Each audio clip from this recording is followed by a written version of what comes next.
C'est sous ces rythmes de fanfare que les membres de la société civile et du mouvement pour le changement climatique ont descendu dans la rue pour hausser leur voix auprès des autorités et les décideurs de s'imprégner de la situation environnementale et climatique en ville de Goma. 145 militants pour le climat présents en ces lieux ont pris part à cette caravane depuis le rond-point entre président de la République jusqu'au gouvernorat de la province du Nord Kivu. C'est lundi 4 novembre 2024. Monsieur Dunia Mukanirwa Ezaï, coordonnateur des actions solidaires pour le développement intégral des personnes vulnérables, indique que les autorités du pays, représentées ici présentes à Goma par le gouverneur de la province, ont l'obligation de faire attendre la voix de la population de Goma et prendre des décisions sur la protection de l'environnement et des peuples autochtones. Nous sommes des organisations de la société civile militant sur les changements climatiques et nous voudrions faire entendre notre voix afin que le monde prenne des décisions normales et constructives pour les communautés locales afin que notre environnement soit protégé et que nous puissions vivre dans un monde protégé. La ville de Goma, comme vous le connaissez, nous avons déjà un grand problème sur le changement lié au climat et vous verrez que dans les années 2010, nous pourrions avoir la pluie au moment opportun et actuellement, vous savez avec moi que nous sommes arrivés même au mois de septembre ou le mois d'octobre sans qu'on ait de la pluie. Les gens sont vraiment victimes de ça. Et suite à ces changements-là, il y a plusieurs conséquences qui se sont déjà effectuées dans cette ville et dans la province de Nord Kivu et même dans la RDC en général. Il y a des noyades, il y a manque d'eau, il y a beaucoup de problèmes. Il y a la sécheresse qui commence à s'activer au niveau de notre province et de la RDC. Actuellement, chaque organisation s'active de sa manière et nous avons des projets liés à la protection de l'environnement. Nous avons au niveau de l'ASDP par exemple, notre organisation, un projet, un habitat, un arbre. Et c'est ce projet que nous allons lancer en 2025. C'est un projet à intérêt mondial.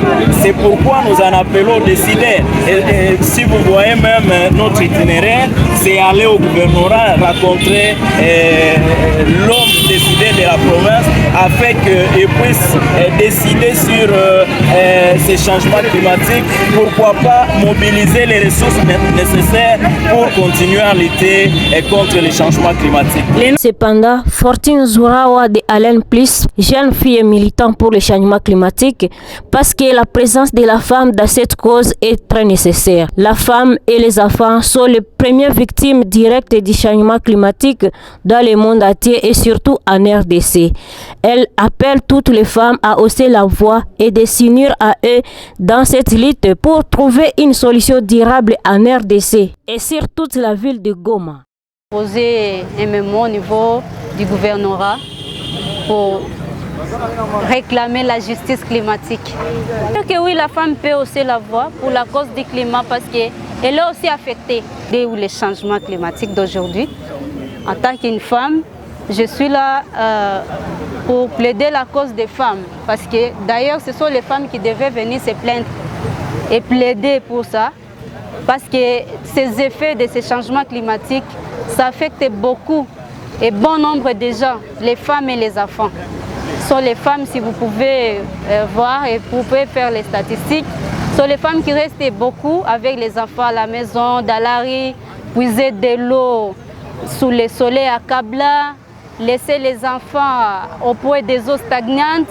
Vous voyez, alors, nous sommes venus prendre des solutions, plaider auprès de nos autorités pour qu'elles puissent apprendre et aussi nous écouter et aussi apporter des solutions palliatives à ces problèmes. Je suis dans Aid Lifeline Environment en sigle Allen Plus. C'est là où nous prenons la lutte pour le changement climatique.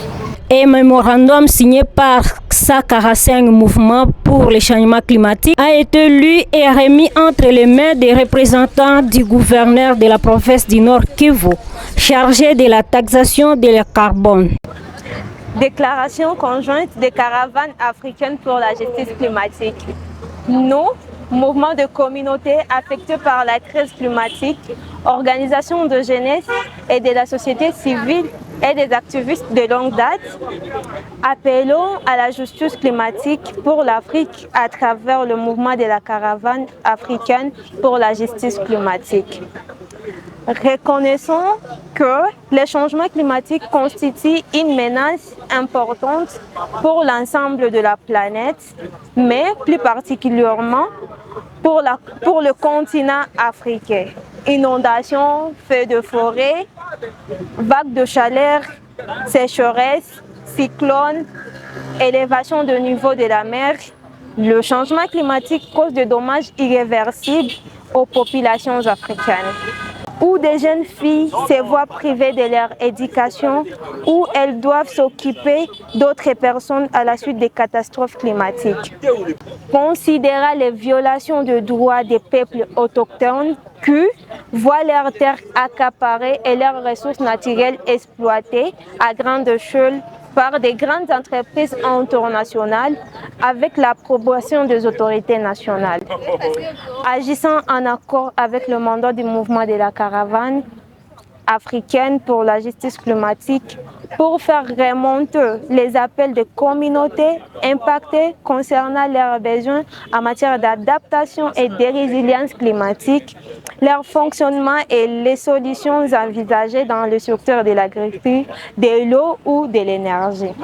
Nous déclarons expressément la justice climatique pour les Africains, car la grande injustice de la crise climatique est que les personnes les plus durement touchées n'ont pratiquement rien fait pour causer les problèmes, alors que les plus grands pollueurs engagent d'énormes profits. Nous insistons également sur le fait que la mise en disponibilisation des fonds pour la perte des dommages est une obligation, mais de justice et d'équité. Nous appelons donc le parti prenante étatique et non étatique à élaborer une stratégie globale de mobilisation de ressources qui définissent clairement l'ampleur des besoins en milliards de dollars, ainsi que les mécanismes permettant de mobiliser efficacement les ressources. Des dommages. Il ne suffit pas de promettre des fonds, il faut les verser. Des délais stricts doivent être fixés pour garantir que les fonds promis sont effectivement versés. La déclaration appelle à une participation active et significative des personnes les plus touchées par les changements climatiques, y compris les peuples autochtones et les personnes déplacées à l'intérieur de leur pays en raison de changements climatiques, dans le processus de prise de décision et de mise en œuvre. Placide Amissi, président de la société civile, satisfait par la réponse des autorités, estime que cette lutte ne se limite pas à ce niveau. Elle doit continuer jusqu'à la COP29 à Azerbaïdjan. On a dû exécuter la caravane sur la question du changement climatique et réclamer la justice climatique. Nous sommes partis du point A, en commençant par le niveau du rond-point entre le président jusqu'au gouvernement. Et j'exprime que nous avons été bien reçus au niveau du gouvernement par le décideur du bureau qui a été délégué par son coordonnateur chargé de la question environnementale au niveau du gouvernement. Et il nous a promis sincèrement qu'il va travailler avec nous et qu'il sera côte à côte avec les réseaux sur le changement climatique, avec toutes les organisations dont nous sommes réunis à présent ici au niveau. Et il nous a permis de nous appuyer et de nous accompagner sur la question du changement et de la justice climatique. Et aujourd'hui, nous sommes très ravis d'avoir qu'ils ont reçu notre mémo et ils ont maintenu notre MMO en disant qu'ils vont donner ça au gouverneur pour en discuter plus et nous faire le feedback dans un bref délai par rapport avec nos réclamations qui ont été faites dans la déclaration. Ça a touché 4 points essentiels. Le premier point, c'était plus sur la question de la justice climatique. Le deuxième point, ça a touché plus la question du crédit carbone. Nous voulions à ce que les opinions internationales qui réclament ou qui utilisent nos réseaux sur la question du changement climatique puissent respecter leur engagement pris auprès de notre pays et de vouloir aussi amener notre gouvernement d'entamer le processus de la justice climatique et intervenir sur la question de l'environnement. Ils ne doivent pas se taire moyennant tout ce qui se passe au niveau international, toutes les promesses qu'ils nous ont faites, sans pour autant tenir compte des promesses qu'ils ont faites pour notre pays. D'une manière globale, nous voulons que la voix de la communauté, non pas seulement de la RDC, mais particulièrement de la province du Nord Kivu, de hausser la voix sur la question de la justice climatique et l'adaptation, même l'atténuation. Nous devons comprendre tout ce que la justice, le changement climatique est à la base aujourd'hui de tout ce qui se passe au niveau de la RDC. Les solutions ne viennent pas brusquement, mais la pression qui est en train d'être faite au niveau international, nous avons été promis, et la RDC d'une manière générale a été promis qu'ils seront en train d'être suivis et ils seront être justifiés et atténuer leur situation sur la question climatique. La solution, elle est proche, madame. Bientôt, je crois qu'avec ce que toutes les organisations sont en train de se présenter et s'efforcer de hausser la voix, on aura une solution palliative par rapport avec cette question. À lui d'ajouter que cette note de plaidoyer est le fruit des réflexions des différentes parties prenantes de la société civile du Nord Kivu, qui évoquent le non-agissement des décideurs face aux multiples problèmes environnementaux dans la ville de Goma. Soulignons que cette activité se prépare en corrélation avec la COP29 qui se tiendra à Azerbaïdjan et les gens de la RDC sont appelés à représenter leur pays tout en présentant les problèmes environnementaux quotidiens.